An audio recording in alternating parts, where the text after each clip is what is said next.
नमस्कार दोस्तों, सुन लो यूपीएससी में आपका स्वागत है। नमस्कार। आज हम गोता लगाने वाले हैं एक ऐसे टॉपिक में जो यूपीएससी जीएस 3 इकोनॉमी का आप कह सकते हैं रुखग्राट है, मतलब लीड की हड्डी है। बहुपक्षीय वित्तीय संस्थान यानी मल्टीलैटरल फाइनेंशियल इंस्टीट्यूशंस। हाँ बिल्कुल, ये वो बड़े नाम हैं जो अक्सर अखबारों में, न्यूज में सुनाई देते हैं।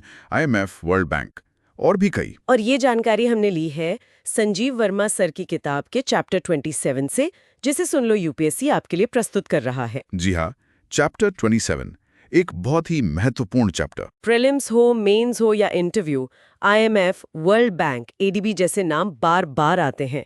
आज हम इन्हें बिल्कुल जड़ से समझेंगे। और देखिए, ये कोई क्विक रिवीजन वाला सेशन नहीं होने वाला है। नहीं, बिल्कुल नहीं। हम करेंगे एक गहरा विश्लेषण, एक डीप डाइव। एकदम।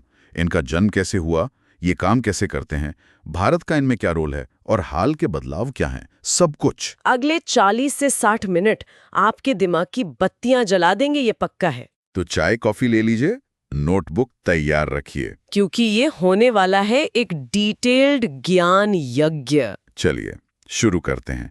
सबसे पहले ये बहुपक्षीय वित्तीय संस्थान मतलब मल्टीलैटरल फाइनेंशियल इंस्टीट्यूशंस होते क्या हैं, बिल्कुल बेसिक से शुरू करते हैं। हाँ, मतलब बहुपक्षीय, मल्टीलैटरल, इसका क्या मतलब है यहाँ? देखिए, बहुपक्षीय का मतलब है जिसमें कई पक्ष यानी कई देश शामिल हों।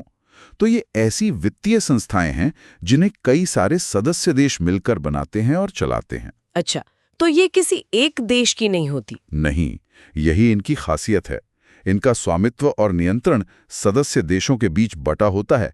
हालांकि इसमें हर देश का वजन बराबर हो, ये जरूरी नहीं। और इनकी जरूरत क्यों पड़ी? मतलब इतिहास क्या है इनका? इनकी जड़ें जाती हैं द्वितीय विश्व युद्ध के बाद के दौर में, खासकर 1944 का ब्रेटन वुड्स कॉन्फ्रेंस, जो अमेरिका के न्यू हैम्पशायर में हुआ था। अरे हाँ, ब्रेटन वुड्स, ये नाम तो बहुत सुना है। बिल्कुल। उस वक्त दुनिया की अर्थव्यवस्थाएं, खासकर यूरोप की, युद्ध की वजह से तबाह हो चुकी थीं। व्यापार ठप था, करेंसी स्थिर नहीं थी। तो एक तरह से दुनिया को फिर से पटरी पर लाने की कोशिश थी। एग्जैक्टली। लक्ष्य था अंतर्राष्ट्रीय आर्थिक सहयोग को बढ़ावा देना, व्यापार को फिर से शुरू करना और युद्ध से प्रभावित देशों के पुनर्निर्माण में मदद करना। और इसी कॉन्फ्रेंस से दो बड़ी संस्थाओं का जन्म हुआ, IMF और वर्ल्ड बैंक, जिन्हें ब्रेटन वुड्स ट्विन्स भी कहा जाता है। बिल्कुल सही। इंटरनेशनल मॉनेटरी फंड और वर्ल्ड बैंक ग्रुप, ये दोनों इसी सोच की उपज थे। तो चलिए फिर IMF से ही शुरुआत करते हैं। Chapter 27.1, international monetary fund. जी, IMF यानी अंतर्राष्ट्रीय मुद्रा कोष। इसका शुरुआती मकसद तो ब्रेटन वुड्स के लक्ष्यों से ही जुड़ा था, पुनर्निर्माण और आर्थिक सहयोग। लेकिन वक्त के साथ इसकी भूमिका बदली है ना? हाँ, काफी बदली है। शुरू में इसका एक बड़ा फोकस विनिमय दर स्थिरता, मतलब एक्सचेंज रेट स्टेबिलिटी बनाए रखना था। उस समय फिक्स्ड एक्सचेंज रेट सिस्टम चलता था। अच्छा, मतलब डॉलर के मुकाबले बाकी करेंसी की कीमत तय रहती थी। हाँ, गोल्ड स्टैंडर्ड के जरिए डॉलर से और फिर डॉलर के जरिए बाकी करेंसी से। IMF का काम था इस सिस्टम को बनाए रखने में मदद करना। लेकिन फिर 70 के दशक में ये सिस्टम खत्म हो गया। हाँ, 1970s में ये फिक्स्ड एक्सचेंज रेट सिस्टम टूट गया, जिसे निक्सन शॉक भी कहते हैं। फिर तेल संकट आया, ऑयल क्राइसिस। ओह हाँ, ओपेक वाला मामला। बिल्कुल। इन सब वजहों से IMF की भूमिका बदली। अब उसका फोकस शिफ्ट हो गया विकासशील देशों की तरफ, खासकर उन देशों की तरफ जो भुगतान संतुलन यानी बैलेंस ऑफ पेमेंट्स के संकट से जूझ रहे थे। BOP संकट, ये क्या होता है संक्षेप में? देखिए, हर देश दुनिया के साथ लेन देन करता है, एक्सपोर्ट, इंपोर्ट, निवेश, लोन वगैरह। BOP इसी लेन देन का हिसाब रखता है। अगर किसी देश के पास बाहरी भुगतान करने के लिए पर्याप्त विदेशी मुद्रा जैसे डॉलर नहीं है, तो उसे BOP संकट कहते हैं। अच्छा, मतलब देश दिवालिया होने की कगार पर। हाँ, एक तरह से। और ऐसी स्थिति में IMF मदद के लिए आता है, लोन देकर। भारत भी 1991 में ऐसे ही संकट में था। तो ये लोन कैसे मिलता है? क्या इसकी कोई प्रक्रिया है? यहाँ कोटा सिस्टम का जिक्र आता है। बिल्कुल। IMF की कार्यप्रणाली का आधार है ये कोटा सिस्टम। हर सदस्य देश को IMF में एक कोटा आवंटित किया जाता है। और ये कोटा कैसे तय होता है? ये उस देश की अर्थव्यवस्था के आकार, उसकी आर्थिक स्थिति, ग्लोबल इकोनॉमी में उसके वजन, इन सब चीजों पर निर्भर करता है। मतलब जितनी बड़ी और मजबूत अर्थव्यवस्था, उतना ज्यादा कोटा। तो जिसका कोटा ज्यादा, उसकी चलती भी ज्यादा होगी IMF में। एग्जैक्टली। कोटा दो चीजें तय करता है। एक तो सदस्य देश का वोटिंग पावर, यानी नीति निर्धारण में उसका कितना दखल होगा, और दूसरा वो देश IMF से कितना उधार ले सकता है, इसकी सीमा भी कोटा से जुड़ी होती है। अच्छा, और ये कोटा देश कैसे भरते हैं? पैसे देने पड़ते हैं? हाँ, सदस्य बनने पर या कोटा बढ़ने पर देश को भुगतान करना होता है।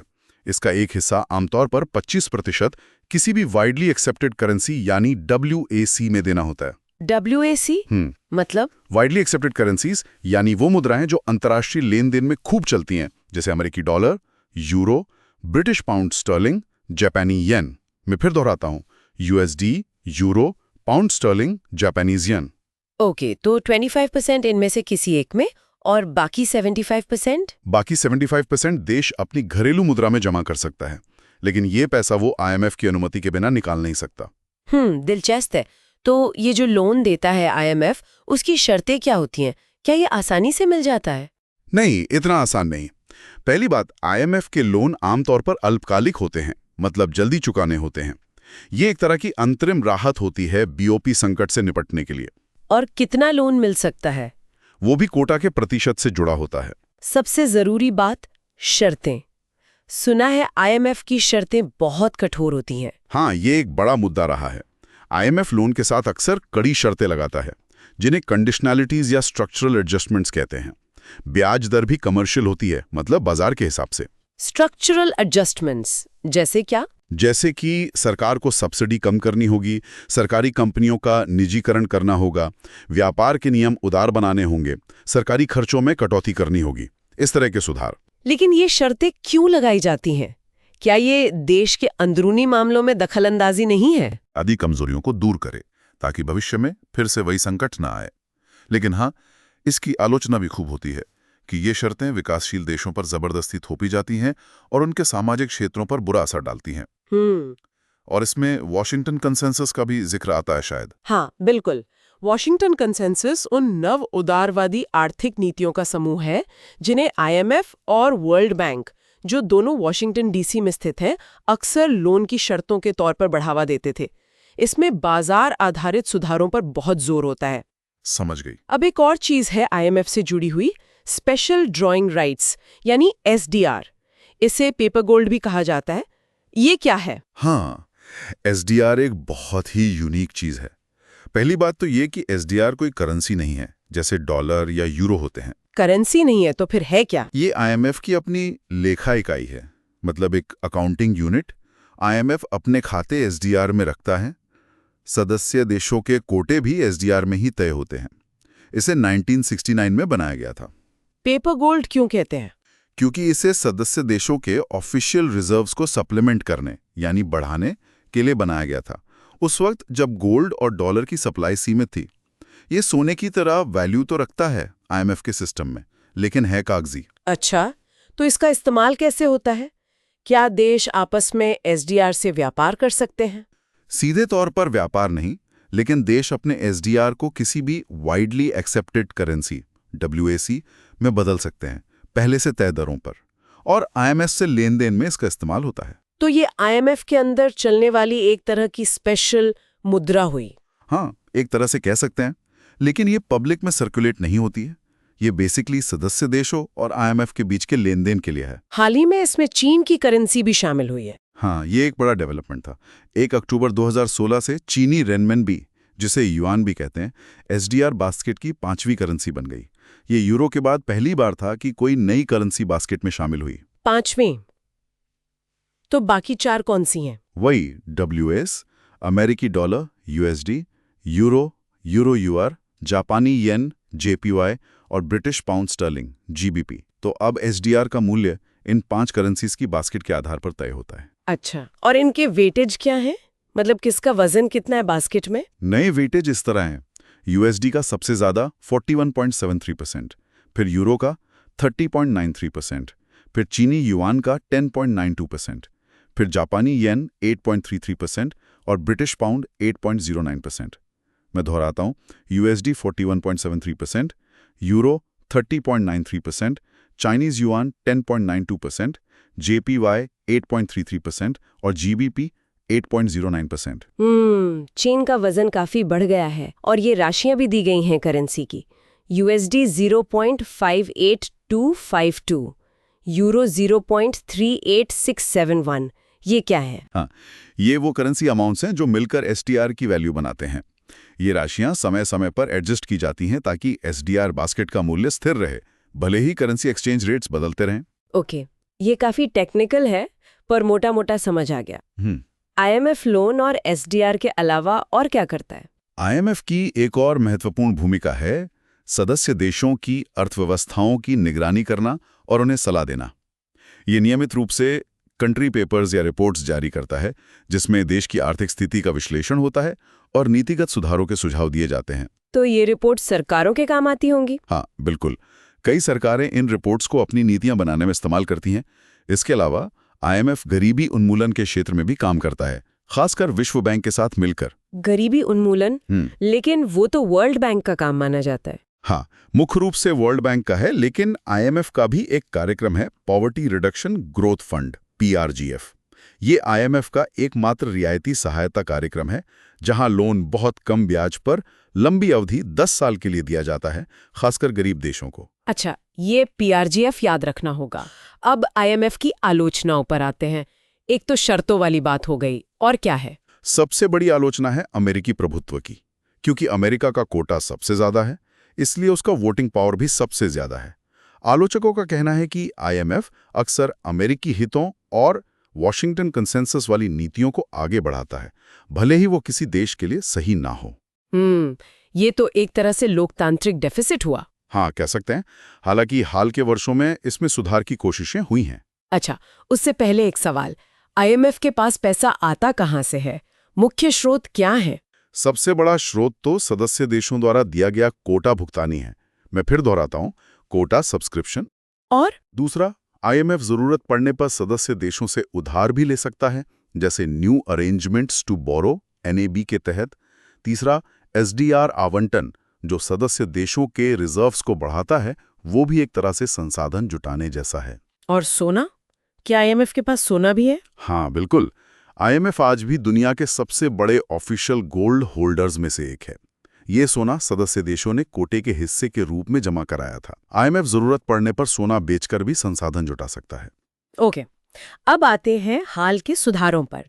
आपने कहा कि अमेरिकी प्रभुत्व की आलोचना होती है, तो क्या बदलाव हुए हैं? देखिए, पिछले कुछ दशकों में वैश्विक अर्थव्यवस्था में बड़ा बदलाव आया है। ब्रिक्स जैसी उभरती अर्थव्यवस्थाओं, ब्राजील, रूस, भारत, चीन, दक्षिण अफ्रीका का वजन बढ़ा है। विश्व उत्पादन में उनका योगदान लगातार बढ़ रहा है। तो आईएमएफ में भी उनका वजन बढ़ना चाहिए था? बिल्कुल। इसी को लेकर काफी समय से मांग चल रही थी कि आईएमएफ के कोटा और वोटिंग स्ट्रक्चर में सुधार किया जाए, ताकि वो मौजूदा वैश्विक आर्थिक हकीकत को दर्शाए। तो क्या हुआ? 2010 में एक बड़ा सुधार पैकेज तय हुआ था। इसमें ब्रिक्स देशों को करीब 6% अतिरिक्त कोटा देने की बात थी। कुल कोटा को भी लगभग दोगुना करने का फैसला हुआ, SDR 477 बिलियन या लगभग USD 756 बिलियन तक। मैं फिर दोहराता हूं, SDR 477 बिलियन या USD 756 बिलियन। और भारत के लिए इसका क्या मतलब था? भारत के लिए ये बहुत महत्वपूर्ण था। इस सुधार के लागू होने के बाद भारत की हिस्सेदारी 2.3% से बढ़कर 2.6% हो गई और हम आईएमएफ में 11वें स्थान से उठकर 8वें सबसे बड़े कोटा धारक बन गए। 8वें? ये याद रखना है। किन देशों से पीछे हैं हम अब? हम अब US, जापान, चीन, जर्मनी, फ्रांस, UK और इटली से पीछे हैं, लेकिन रूस और ब्राजील जैसे देशों से आगे निकल गए हैं टॉप 10 में। ये सुधार लागू होने में काफी देर लगी थी शायद? हाँ, इसमें काफी देर हुई। 2010 में फैसला हो गया था, लेकिन इसे लागू होने में 2016 तक का समय लग गया। मुख्य वजह अमेरिकी कांग्रेस की अनिच्छा थी, क्योंकि अमेरिका का वोटिंग शेयर थोड़ा कम हो रहा था और कुछ सुधारों के लिए अमेरिकी मंजूरी जरूरी थी। अच्छा, राजनीतिक कारण थे। हाँ, लेकिन आखिरकार ये लागू हुआ और इससे अगले दौर की समीक्षा का रास्ता भी खुला।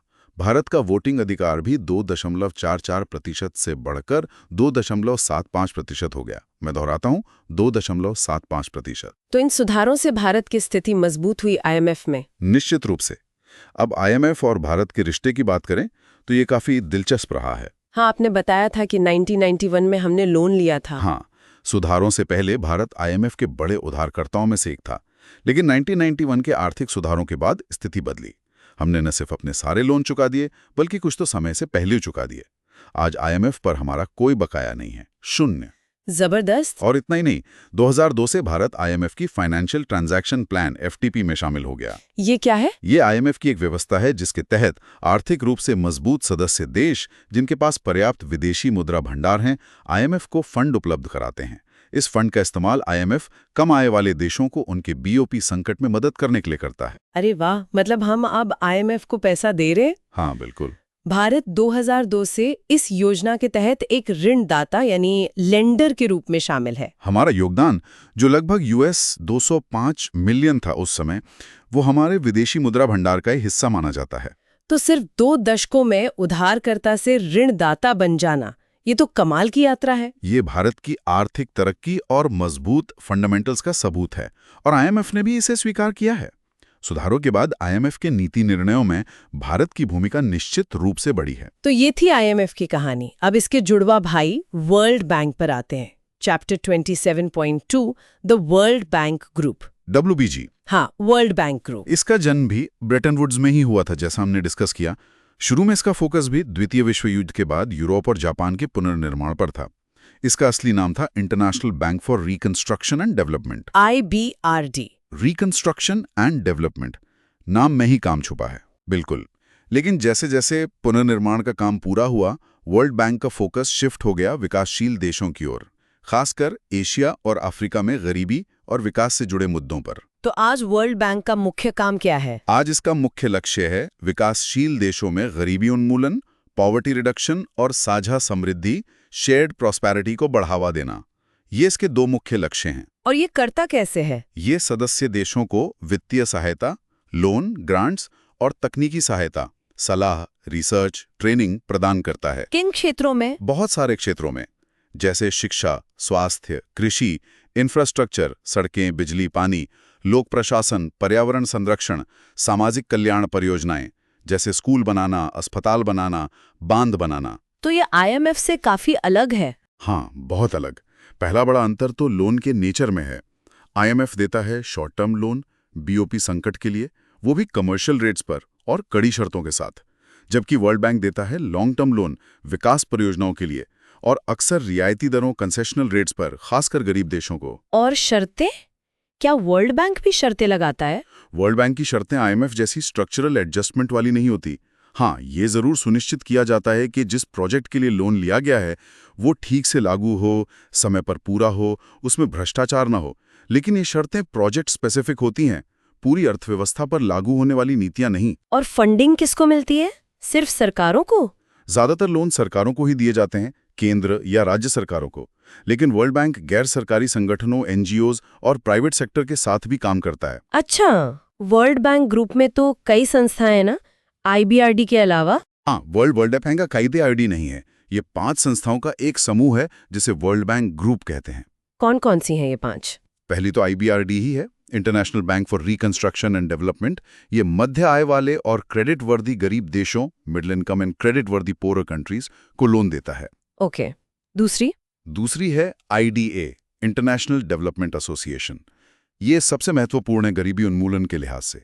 IDA दुनिया के सबसे गरीब देशों पर फोकस करती है, जिनकी प्रति व्यक्ति GNI एक निश्चित सीमा से कम है। ये सीमा लगभग USD 1165 रुपए प्रति व्यक्ति प्रति वर्ष थी। ये बदलती रहती है। और IDA क्या करती है इन देशों के लिए? IDA इन देशों को ग्रांट्स, जो वापस नहीं करने होते, और बहुत ही रियायती लोन देती है, जो लगभग ब्याज मुक्त होते हैं और जिनकी चुकौती अवधि 30-40 साल तक हो सकती है। इसका फोकस बुनियादी जरूरतों, स्वास्थ्य, शिक्षा, इंफ्रास्ट्रक्चर पर होता है। दुनिया के 79 सबसे गरीब देश, जिनमें 35 अफ्रीकी देश शामिल हैं, IDA से मदद लेते हैं। इंटरेस्ट फ्री, ये तो बहुत बड़ी मदद है। हाँ, इसीलिए IDA को वर्ल्ड बैंक की सॉफ्ट लोन विंडो भी कहते हैं। तीसरी संस्था है IFC, international finance corporation. IFC ये क्या करती है? IFC का फोकस है विकासशील देशों में प्राइवेट सेक्टर के विकास पर। ये प्राइवेट कंपनियों को, खासकर छोटे और मझोले उद्यमों SMEs को लोन और इक्विटी फाइनेंसिंग देती है, तकनीकी सलाह देती है, ताकि उद्यमिता को बढ़ावा मिले और रोजगार पैदा हो। अच्छा, ये प्राइवेट सेक्टर के लिए है। चौथी है MIGA, multilateral investment guarantee agency. इसका काम है विकासशील देशों में विदेशी निवेश को प्रोत्साहित करना। कैसे? MIGA विदेशी निवेशकों को राजनीतिक जोखिमों पॉलिटिकल रिस्क्स के खिलाफ गारंटी या बीमा प्रदान करती है। जैसे अगर किसी देश में युद्ध हो जाए, सरकार बदल जाए और नई सरकार निवेश जब्त कर ले या करेंसी ट्रांसफर पर रोक लगा दे, ऐसे जोखिमों से MIGA सुरक्षा देती है। ओके, ये निवेशकों का भरोसा बढ़ाती है। और पांचवी है ICSID, international centre for settlement of investment disputes. जैसा नाम से जाहिर है, ये सदस्य देशों और विदेशी निवेशकों के बीच होने वाले निवेश विवादों के निपटारे के लिए एक मंच प्रदान करता है, मध्यस्थता और सुलह के जरिए। तो ये पांचों मिलकर वर्ल्ड बैंक ग्रुप बनाते हैं। IBRD, IDA, IFC, मेगा और ICSID। बिल्कुल, और इन सबका मिला-जुला लक्ष्य विकास और गरीबी उन्मूलन ही है, बस तरीके और फोकस अलग-अलग हैं। वर्ल्ड बैंक का गरीबी उन्मूलन पर काफी जोर रहा है, खासकर अफ्रीका और एशिया में। हाँ, वर्ल्ड बैंक ने गरीबी को एक ग्लोबल मुद्दा बनाने में बहुत महत्वपूर्ण भूमिका निभाई है। वर्ल्ड बैंक की गरीबी की परिभाषा जो पहले $1 प्रतिदिन से कम पर जीवन यापन थी, अब थोड़ी बढ़ गई है। ये एक तरह का बेंचमार्क बन गई थी। इसने सरकारों को भी गरीबी पर ध्यान देने के लिए प्रेरित किया होगा। निश्चित रूप से वर्ल्ड बैंक भी IMF की तरह कंट्री पेपर्स जारी करता है, जो देश की विकास जरूरतों, गरीबी की स्थिति और उसे कम करने के उपायों पर फोकस करते हैं। ये समावेशी और सतत विकास, इंक्लूसिव एंड सस्टेनेबल ग्रोथ के लिए काफी उपयोगी अंतर्दृष्टि प्रदान करते हैं। भारत और वर्ल्ड बैंक का रिश्ता कैसा रहा है? हमने लोन लिया है इनसे? हाँ, भारत वर्ल्ड बैंक का एक प्रमुख ग्राहक रहा है। खासकर इंफ्रास्ट्रक्चर, शिक्षा, स्वास्थ्य और ग्रामीण विकास के क्षेत्रों में हमने काफी सहायता ली है। 2009 से 2012 के बीच ही लगभग $14 बिलियन की सहायता मिली थी। $14 बिलियन। और क्या कोई खास बात है भारत वर्ल्ड बैंक संबंध में? एक दिलचस्प बात यह है कि भारत की रिजर्व बैंक RBI ने वर्ल्ड बैंक द्वारा जारी बॉन्ड्स में भी निवेश किया है, लगभग $4.3 बिलियन का। अच्छा, इससे क्या फायदा? इससे भारत की वर्ल्ड बैंक से और ज्यादा रियायती दर पर उधार लेने की पात्रता बढ़ती है। साथ ही यह हमारे चालू खाता घाटे CAD को फाइनेंस करने के लिए एक स्थिर स्रोत भी है। एक और चीज का जिक्र है, catastrophe risk deferred drawdown option. ये क्या है? हाँ, CIDD एक तरह की क्रेडिट लाइन है जो वर्ल्ड बैंक उन मध्य आय वाले देशों को देता है जो प्राकृतिक आपदाओं के जोखिम में हैं। इसके तहत देश को तुरंत जरूरत पड़ने पर, जैसे किसी बड़ी आपदा के बाद, एक निश्चित राशि, जैसे भारत के लिए USD 500 मिलियन, निकालने की सुविधा मिलती है। ये आपदा के बाद तुरंत राहत और पुनर्निर्माण के लिए फंड सुनिश्चित करता है। ये तो बहुत उपयोगी व्यवस्था है। अब वैश्विक संकट के बाद, जैसे 2008 का फाइनेंशियल क्राइसिस, वर्ल्ड बैंक की भूमिका में क्या बदलाव आया? हाँ, संकट के बाद वर्ल्ड बैंक ने भी अपनी भूमिका को एडजस्ट किया। इसने IDA के तहत एक वल्नरेबिलिटी फाइनेंसिंग फैसिलिटी VFF शुरू की, ताकि संकट से प्रभावित गरीब देशों को तेजी से मदद पहुंचाई जा सके। और एक rapid social response fund RSRF भी बनाया गया, ताकि निम्न आय वाले देशों में संकट के कारण पैदा होने वाली आकस्मिक सामाजिक जरूरतों, जैसे बेरोजगारी भत्ता, खाद्य सुरक्षा को पूरा किया जा सके। मतलब तुरंत राहत पर फोकस बढ़ा। हाँ, और साथ ही मौजूदा इंफ्रास्ट्रक्चर प्रोजेक्ट्स को जारी रखने, प्राथमिकता वाली परियोजनाओं को पूरा करने के लिए फाइनेंसिंग सुनिश्चित करने पर भी जोर दिया गया। वर्ल्ड बैंक लगातार सदस्य देशों के सार्वजनिक व्यय और ऋण प्रबंधन, public expenditure and debt management की समीक्षा भी करता रहता है, जो नीति निर्माताओं के लिए बहुत उपयोगी होता है। ठीक है, तो IMF और वर्ल्ड बैंक के बाद अब तीसरे बड़े खिलाड़ी पर आते हैं, एशियन डेवलपमेंट बैंक, चैप्टर 27.3। जी, ADB ये भी एक बहुपक्षीय विकास बैंक है, लेकिन इसका फोकस खास तौर पर एशिया और प्रशांत क्षेत्र पर है। इसकी स्थापना कब हुई? इसकी स्थापना 1966 में हुई थी। इसके 67 सदस्य देश हैं, जिनमें एशिया के अलावा बाहर के देश भी शामिल हैं। अच्छा, तो क्या ये पूरी तरह एशियाई बैंक नहीं है? है तो एशियाई चरित्र का, और इसका उद्देश्य भी एशिया प्रशांत में विकास और क्षेत्रीय सहयोग को बढ़ावा देना है। लेकिन इसके सबसे बड़े शेयरधारक अमेरिका और जापान हैं। अरे, ये तो अजीब बात है। नाम एशियन डेवलपमेंट बैंक है और सबसे बड़े शेयर होल्डर अमेरिका और जापान। हाँ, ये एक फैक्ट है। इसका मुख्यालय मनीला, फिलीपींस में है। मैं दोहराता हूँ, मुख्यालय मनीला, फिलीपींस। और इसके उद्देश्य क्या हैं? इसके मुख्य उद्देश्य हैं एशिया में गरीबी उन्मूलन, सतत आर्थिक विकास, सस्टेनेबल इकोनॉमिक ग्रोथ, समावेशी सामाजिक विकास, इंक्लूसिव सोशल डेवलपमेंट, पर्यावरण की स्थिरता, एनवायरमेंटल सस्टेनेबिलिटी, सूचना का प्रसार और सबसे महत्वपूर्ण रीजनल इंटीग्रेशन। ये काम कैसे करता है? वर्ल्ड बैंक जैसा ही? हाँ, काफी हद तक। ये सदस्य देशों को लोन, ग्रांट्स, तकनीकी सहायता देता है। ये सह वित्त पोषण भी करता है, मतलब दूसरे संस्थानों के साथ मिलकर प्रोजेक्ट्स को फंड करता है। इसके भागीदार भी केंद्र सरकारें, राज्य सरकारें, प्राइवेट सेक्टर, एनजीओज सभी हो सकते हैं। तो ये एशिया का अपना वर्ल्ड बैंक जैसा हुआ? हाँ, कह सकते हैं। ये एशिया की जरूरतों को ध्यान में रखकर काम करता है। ये कॉमन भूमिका क्या रही है, खासकर विकासशील देशों के लिए? देखिए, इन तीनों संस्थानों ने अपनी तमाम आलोचनाओं के बावजूद विकासशील देशों के लिए एक महत्वपूर्ण भूमिका निभाई है। इन्होंने गरीबी को एक वैश्विक मुद्दा बनाने में मदद की है। कैसे? इन्होंने ये स्थापित किया कि गरीबी सिर्फ किसी एक देश की समस्या नहीं है, बल्कि ये एक वैश्विक चुनौती है और इससे निपटने के लिए वैश्विक स्तर पर संसाधनों और प्रयासों की जरूरत है।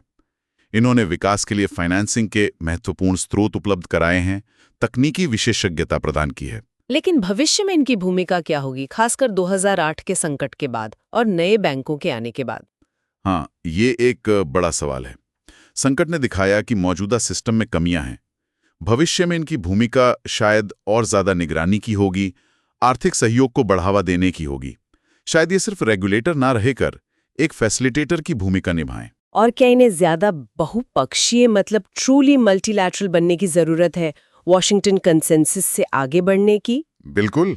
दुनिया बदल रही है और इन संस्थानों को भी बदलना होगा ताकि वो सभी सदस्य देशों की जरूरतों और आवाज को सही मायने में रिप्रेजेंट कर सकें। इसी बदलाव का एक संकेत शायद नए संस्थानों का उदय है, जैसे एनडीबी और एआईआईबी। एग्जैक्टली। चलिए अब उन पर आते हैं। Chapter 27.4 new development bank, NDB. NDB, इसे ब्रिक्स बैंक भी कहते हैं। हाँ, क्योंकि इसकी शुरुआत ब्रिक्स देशों ब्राजील, रूस, भारत, चीन, दक्षिण अफ्रीका ने मिलकर की थी। इसका विचार सबसे पहले 2012 में चौथे ब्रिक्स शिखर सम्मेलन, जो नई दिल्ली में हुआ था, वहां आया था। अच्छा, दिल्ली में? हाँ, फिर 5वें शिखर सम्मेलन डरबन 2013 में इस पर सहमति बनी और छठे शिखर सम्मेलन फोर्टालेजा, ब्राजील 2014 में इसकी स्थापना का समझौता हुआ। और इसका मुख्यालय कहाँ है? इसका मुख्यालय शंघाई, चीन में है। मैं दोहराता हूं, मुख्यालय शंघाई। इसका उद्देश्य क्या है? ये क्यों बनाया गया जब वर्ल्ड बैंक और एडीबी पहले से थे? इसका मुख्य उद्देश्य है ब्रिक्स देशों, अन्य उभरती अर्थव्यवस्थाओं और विकासशील देशों में बुनियादी ढांचा, इंफ्रास्ट्रक्चर और सतत विकास, सस्टेनेबल डेवलपमेंट परियोजनाओं के लिए संसाधन जुटाना। तो ये मौजूदा एमडीबीज का विकल्प है या पूरक? समझौते में कहा गया है कि ये मौजूदा बहुपक्षीय और क्षेत्रीय वित्तीय संस्थानों के प्रयासों को पूरक करेगा, मतलब उनके साथ मिलकर काम करेगा। लक्ष्य है मजबूत, टिकाऊ और संतुलित विकास हासिल करना। इसके कॉन्क्रीट लक्ष्य क्या हैं? लक्ष्य हैं सदस्य देशों के विकास को बढ़ावा देना, आर्थिक विकास को सपोर्ट करना, कॉम्पिटिटिवनेस और रोजगार सृजन को बढ़ावा देना और सदस्य देशों के बीच ज्ञान साझा करने के लिए एक मंच बनाना। और ये मदद कैसे करेगा? लोन देकर? हाँ, ये सार्वजनिक या निजी परियोजनाओं को लोन, गारंटी, इक्विटी भागीदारी और अन्य वित्तीय साधनों के जरिए सपोर्ट करेगा। साथ ही ये परियोजनाओं की तैयारी और कार्यान्वयन के लिए तकनीकी सहायता भी प्रदान करेगा। इसमें पर्यावरण और सामाजिक स्थिरता पर भी फोकस रहेगा। इसकी पूंजी कितनी है और सदस्य देशों का हिस्सा कैसा है? इसकी शुरुआती अधिकृत पूंजी, इनिशियल ऑथराइज्ड कैपिटल है 100 बिलियन अमेरिकी डॉलर। मैं दोहराता हूं, 100 बिलियन यूएसडी। और शुरुआती सब्सक्राइब्ड कैपिटल है 50 बिलियन अमेरिकी डॉलर। सब्सक्राइब्ड मतलब जितना सदस्य देशों ने देने का वादा किया? हाँ, और ये 50 बिलियन डॉलर पांचों संस्थापक सदस्यों ब्राजील, रूस, भारत, चीन और दक्षिण अफ्रीका द्वारा बराबर बराबर साझा किया गया है। यानी हर देश 10 बिलियन डॉलर। बराबर। ये तो आईएमएफ और वर्ल्ड बैंक से अलग है, जहां कोटा अलग अलग होता है। हाँ, ये एनडीबी की एक खास बात है कि संस्थापक सदस्यों का हिस्सा बराबर है, जो इसे ज्यादा लोकतांत्रिक संरचना देता है। और इसका नेतृत्व प्रेसिडेंट कौन बनता है? नेतृत्व रोटेशन के आधार पर होता है। पहले बोर्ड ऑफ गवर्नर्स के अध्यक्ष रूस से थे, पहले निदेशक मंडल के अध्यक्ष ब्राजील से थे और बैंक के पहले अध्यक्ष भारत से थे, श्री केवी कामत। केवी कामत ही तो बड़ा नाम है भारत के बैंकिंग सेक्टर में। बिल्कुल। और इसका एक अफ्रीका रीजनल सेंटर भी है, जो दक्षिण अफ्रीका में स्थित है, मुख्यालय के साथ मिलकर काम करने के लिए। इसने काम करना कब शुरू किया? बोर्ड ऑफ गवर्नर्स की पहली बैठक जुलाई 2015 में ऊफा, रूस में हुई, जिससे बैंक एक कानूनी इकाई बन गया और नियुक्तियां हुई। फिर शंघाई में मुख्यालय समझौते पर हस्ताक्षर होने के बाद फरवरी 2016 से ये पूरी तरह चालू हो गया। और इसने कुछ प्रोजेक्ट्स को फंड किया है? हाँ, 2016 में ही इसने अपने पहले लोन स्वीकृत किए, लगभग $1.5 बिलियन से ज्यादा के। ये लोन मुख्य रूप से हरित ऊर्जा, नवीकरणीय ऊर्जा और परिवहन के क्षेत्रों में परियोजनाओं के लिए थे। तो ये सस्टेनेबल डेवलपमेंट पे काफी फोकस कर रहा है। जी हाँ। अब आते हैं पांचवें और आखिरी संस्थान पर, Asian infrastructure investment bank, AIIB। Chapter 27.5?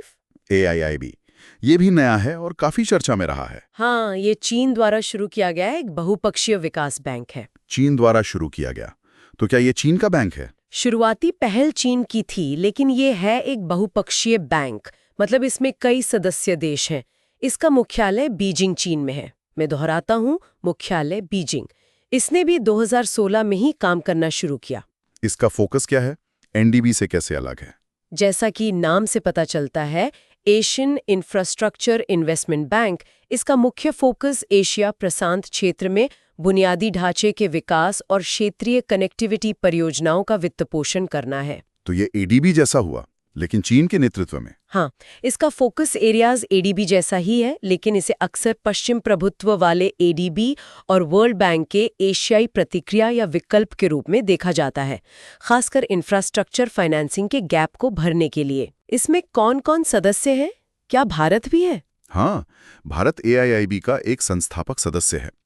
जब ये बन रहा था, तब 57 देशों ने इसके आर्टिकल्स ऑफ अग्रीमेंट पर हस्ताक्षर किए थे, और भारत इसमें चीन के बाद दूसरा सबसे बड़ा शेयरधारक है। दूसरा सबसे बड़ा, ये महत्वपूर्ण है। जी हाँ, ये दिखाता है कि भारत इस नए संस्थान में एक बड़ी भूमिका निभाने का इरादा रखता है। तो NDB और AIIB दोनों ही एशिया और उभरती अर्थव्यवस्थाओं में इंफ्रास्ट्रक्चर पर फोकस कर रहे हैं, और इन्हें मौजूदा संस्थानों के पूरक या विकल्प के तौर पर देखा जा रहा है। बिल्कुल, ये बदलते हुए वैश्विक आर्थिक संतुलन को दर्शाते हैं, जहां ब्रिक्स और अन्य एशियाई देशों का प्रभाव बढ़ रहा है। ठीक है, तो हमने पांचों मुख्य बहुपक्षीय वित्तीय संस्थानों को विस्तार से देख लिया: IMF, world bank group, ADB, NDB और AIB।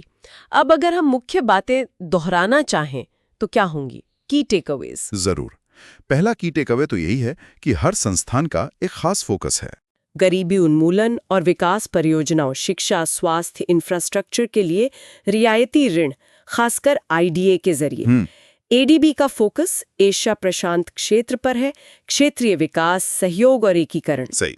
और नए खिलाड़ी NDB, ब्रिक्स बैंक का फोकस है ब्रिक्स और उभरती अर्थव्यवस्थाओं में इंफ्रास्ट्रक्चर और सतत विकास। और AIIB का मुख्य फोकस है एशियाई इंफ्रास्ट्रक्चर और कनेक्टिविटी, जिसमें चीन की बड़ी भूमिका है और भारत दूसरा सबसे बड़ा शेयर होल्डर है। दूसरा महत्वपूर्ण पॉइंट है इनकी उत्पत्ति।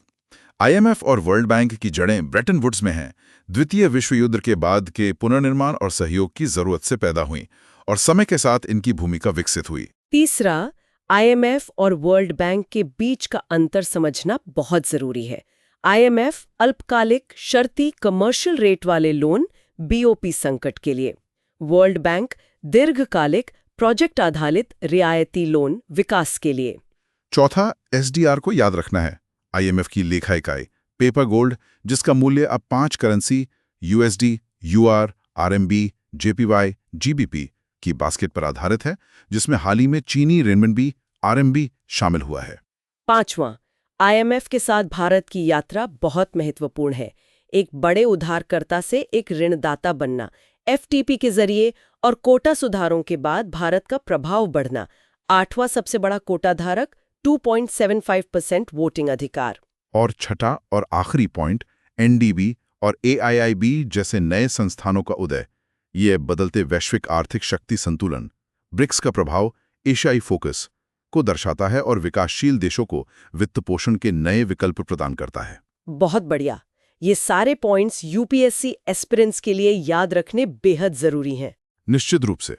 ये सिर्फ GS3 इकोनॉमी के लिए ही नहीं, बल्कि प्रीलिम्स, मेंस, GS2 में भी अंतर्राष्ट्रीय संबंध के तहत आ सकता है, और इंटरव्यू के लिए भी बहुत महत्वपूर्ण है। और सिर्फ UPSC के लिए ही क्यों, ये समझना कि वैश्विक वित्त कैसे काम करता है, ये संस्थाएं हमारी राष्ट्रीय नीतियों और यहाँ तक कि हमारे रोजमर्रा के जीवन को कैसे प्रभावित करती हैं, ये एक जागरूक नागरिक के लिए भी जरूरी है। बिल्कुल सही कहा। क्योंकि ये चर्चा काफी डिटेल में हुई है तो हो सकता है एक बार में सब कुछ याद ना रहे। हाँ, ये स्वाभाविक है। तो हमारी सलाह यही रहेगी कि इसे दोबारा जरूर सुनें, शायद नोट्स बनाते हुए। हाँ, दोबारा सुनने से चीजें और साफ होंगी। श्रोताओं के लिए छोड़ जाते हैं। जैसा आपने पहले इशारा किया था, ये जो नए संस्थान आए हैं NDB और AIIB, क्या इनके आने से वाकई में वैश्विक वित्तीय प्रशासन, ग्लोबल फाइनेंशियल गवर्नेंस के नियमों में कोई बुनियादी बदलाव आएगा? क्या ये ब्रेटन वुड्स संस्थाओं के प्रभुत्व को सच में चुनौती दे पाएंगे या ये बस मौजूदा सिस्टम में ही फिट हो जाएंगे? ये सोचने वाली बात है। इसका जवाब तो वक्त ही देगा। बिल्कुल। तो इस पर जरूर सोचिएगा और अगर आपको ये डिटेल्ड एनालिसिस, ये गहरा मंथन पसंद आया तो प्लीज इसे लाइक करें, अपने फेलो एस्पिरेंट्स के साथ शेयर करें। हाँ, शेयर जरूर करें ताकि ज्यादा से ज्यादा लोगों तक ये जानकारी पहुंचे। कमेंट सेक्शन में अपने विचार बताएं, कोई सवाल हो तो पूछें। और हाँ, सुन लो यूपीएससी चैनल को सब्सक्राइब करना ना भूलें। और वो घंटी वाला आइकॉन, बेल आइकॉन भी दबा दीजिए ताकि कोई भी महत्वपूर्ण चर्चा आपसे छूटे नहीं। तो आज के लिए इतना ही। पढ़ते रहिए, बढ़ते रहिए। जय हिंद। जय हिंद।